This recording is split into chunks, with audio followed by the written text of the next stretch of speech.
అహ్మదాబాద్లో కాంగ్రెస్ పార్టీకి సంబంధించి సిడబ్ల్యూసీ మీటింగ్ ఈరోజు, ఏఐసిసి మీటింగ్ రేపు కార్యక్రమాలను చేపట్టింది కాంగ్రెస్ పార్టీ.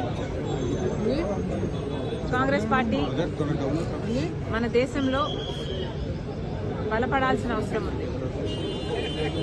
మొన్నటికి మొన్న చూసాం బీజేపీ పార్టీ ఎలా వక్ఫ్ అమెండ్మెంట్ బిల్లు దౌర్జన్యంగా ఎంతో మంది మైనారిటీలకు అన్యాయం చేస్తూ ఎలా దాన్ని పాస్ చేశారు. బీజేపీకి తెలిసిందల్లా విభజించు పాలించు, మతం పేరుతో కులం పేరుతో విభజించాలి, వారి మధ్య చిచ్చు పెట్టాలి.